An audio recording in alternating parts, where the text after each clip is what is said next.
Hi, my name's Peter Willington and I'm a Commonwealth-Registered marriage celebrant. I'm coming to you today on the YouTubes from the courtyard of my Nunda townhouse, and this is Peter Willington Weddings Talks Processional Songs. Now, almost every week I get asked if I have any suggestions for songs that clients can use at their wedding. I will create a video at a later date about how you should involve music before, during and after your ceremony, but this one is just purely for the sanity of us celebrants. I'm sure you can imagine that there are a number of songs that we just keep hearing over and over and over again, to the point where I don't actually listen to music really anymore. I listen to podcasts instead. Just because so many songs, given my history as a musician and now as a marriage celebrant, have been ruined for me. Look, I don't mean to be rude about it, but many of you do need to be more creative when it comes to picking your songs in general, but there's one part of the ceremony that's a particular bad offender. It just kills songs for us. I'm not going to name names or name songs, but please, please, please, please, please use something original for your processional song. To put it in context, another celebrant friend of mine who, he does a lot of weddings, and he said of the 9 weddings he's done so far this month, 8 of them have used the same song for the procession. So I'm here today just to throw out there a couple of off-the-wall options for the processional, songs that don't come from the Twilight soundtrack. Look, I don't think I'm talking about anything obscure here, or at least I don't think I am. Rather, just sort of throwing things out there that I think deserve to be looked at a second time or to be used more than they are. Again, the object of this video isn't to say use one of these however many songs I list, is to say expand your horizons and think about what the song is saying and what you want to say through the song as you walk down the aisle. So I'm just quickly going to give a bit of detail about a few songs that I really, really love. And just list a few after that. I will create a Apple Music, a Spotify and a YouTube playlist, which I'll keep updating regularly, and I'll link to that in the description. So if you don't know any of these songs, you can check them out and just keep up to date with what I'm loving at the moment. The first song I wanted to talk about is not so much so you can use it, it's more so a example. And also to say that I practice what I preach. My wife, she walked down the aisle on our wedding to a song called The Girl by City and Colour.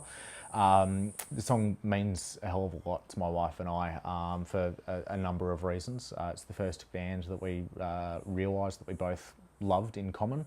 But in particular, the lyrics of this song really hit home for us. That's because effectively the song's a thank you from Dallas Green, the artist, to his partner, who just saying thank you for being so supportive and understanding while he travels around the world pursuing his dream.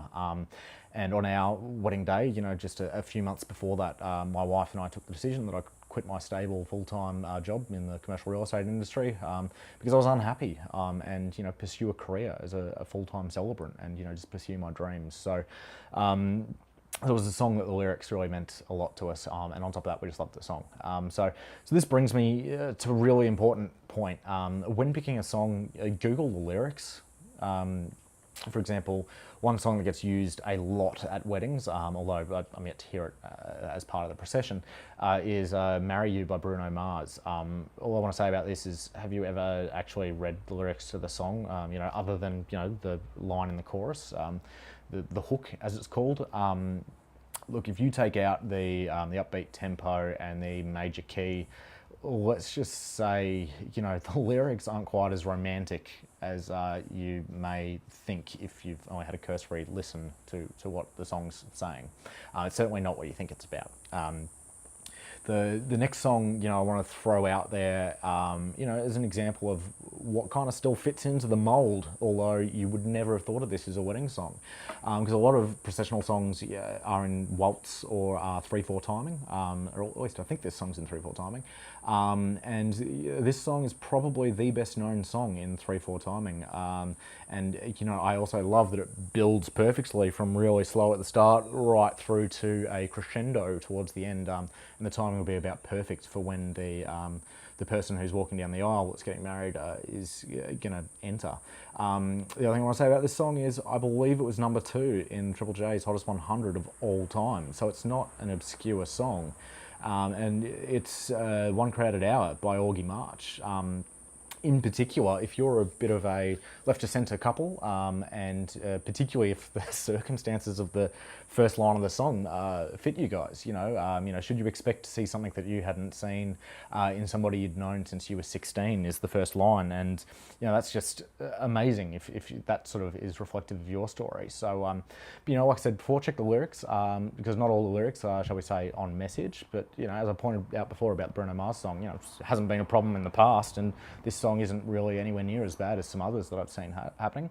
The other thing I want to throw out there is, look, you don't need a song that's in 3/4 timing or in that waltz timing, particularly if you don't have a music or dance background and you'd struggle to find the beat. Sometimes we spend a lot of time at rehearsals talking through music theory and how to find the beat to walk down the aisle, so why not just throw it out? And particularly, to go even further, if you want to set a party vibe for your ceremony, which some clients do, like imagine if I said, ladies and gentlemen, please be upstanding for the entrance to the bridal party, and the first chords of What I Like About You by the Romantics came, and everyone sort of goes, what? Like it's iconic, it's distinctive, it's cross-generational, that song, and I challenge anybody not to start tapping their toes or instantly have their mood improved. Not that you should be in a bad mood at a wedding, but when they hear that chord progression, or in a similar vein, Huey Lewis and the News, Power of Love, cracking song. It talks about how love changes your life and how amazing the process is, and that it's a great equalizer and available to everything. Like the lyrics in the chorus is, don't need money, don't need fame, don't need no credit card to ride this train. That's a really cool message, I think. So so you could throw that out if you really just want to out there sort of vibe. If you want to go a little bit more subdued, you can go right to the other end of the spectrum, and you could do a song like "Kiss Me" from Sixpence None the Richer, or other songs in that what I would call ballad rock teen thing of the 90s. The other songs that pop to mind are You and Me by Lifehouse, Here Without You by Three Doors Down. Well, probably not that one, but that sort of feel too. Songs that meant a lot to you both in your teenage years, which is usually when music makes the most impact on your life. So yeah, think about that.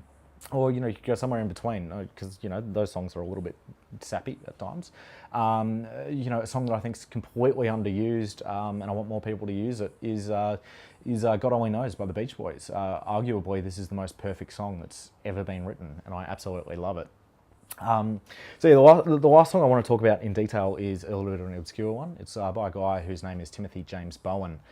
You may have heard of his sister Claire Bowen if you're a fan of the show Nashville. Shell and I are. She plays Scarlett O'Connor in that show. So the two of them, brother and sister, co-wrote this song called Magnolia Tree. And honestly, I think it's my favourite song to have come out in the last decade. Had we known about the song prior to our wedding, I think it came out like 2 or 3 weeks beforehand, we would have used it. In fact, check out his entire catalogue. I love everything Timothy James Bowen. He's unfortunately not been able to bring out as much music as he really should have, because he's been battling ongoing health issues. But yeah, just about every song is just beautiful. I'd also recommend checking out his song Answer the Call. Anyway, so look, I'm not going to go into too much more detail about any other songs, but I just want to talk a couple other things to expand your horizons. If you're a Brisbane couple getting married, why not go for a great Brizzy band like Powderfinger or Ballpark Music? Ballpark Music, like 2 songs off the top of my head, It's Nice to Be Alive and Exactly How You Are, great songs. If you want something a little bit more traditional, you can go for That's All by Alan Brandt, or alternatively Michael Bublé. He does great versions of a lot of the jazz standards. The other thing I want to throw at you is an unexpected cover that isn't Voice Avenue. Like John Mayer's cover of XO by Beyonce, or Lennon and Macy. They're again from Nashville. Their cover of Boom Clap is really, really great. Or some modern covers of classics, like the Once do a really awesome cover of Queen's "You're My Best Friend," or even if it's an evening wedding, use something like Eric Clapton's "Wonderful Tonight," or even you know, there's more modern songs that you just may not have heard of because they weren't in the top 40 or they weren't brought out by Coldplay. You know, like Jake Bug, Me and You, Bright by Echo Smith. Another song that I'm thinking at the loving at the moment that's a little bit out there is Many of the Miles by Sarah Bareilles. You might know her from Love Song. But yeah, but anyway, you can pick songs for all sorts of reasons. It might, you know, just be as simple if you're not a sentimental person as you're getting married on a Friday, so use Friday I'm in Love by The Cure. Or even, you know, if you both love The Wedding Singer, you could do Adam Sandler's song from The Wedding Singer, which is, you know, I Want to Grow Old with You, or something like that. So, you know, or speaking of that generation, you know, Faith Hill's This Kiss would be a great processional song. But anyway, look, I'm not saying you can't use Pachelbel's Canon or Ed Sheeran's latest song, but all I'm saying is perhaps look a little bit wider than, you know, those 6 songs that seem to keep coming up over and over and again when you're making your decision. You know, particularly if that's on point with the rest of your wedding. Like if you are going to tailor and really care about the detail in the bombonera and the table settings, you know, why not care about the music and what it says during your wedding? So yeah, look, I hope I haven't offended any of you. And, you know, again, like I said, I'm just sort of throwing out ideas to expand what you're thinking. I'm not necessarily recommending or saying that these are the best songs you should use. But yeah, just something for you to think about. And speaking of things to think about, if you haven't yet decided on a celebrant, I'd really love to have you think about booking me as your celebrant. So if outside of that, if you have any questions or topics you'd like to see me cover in a future video, please let me know in the comment section below, get in touch through my social media platforms, or just make an inquiry on my website. So with that, have a great day, and I'm looking forward to chatting all things weddings with you again soon. Cheers.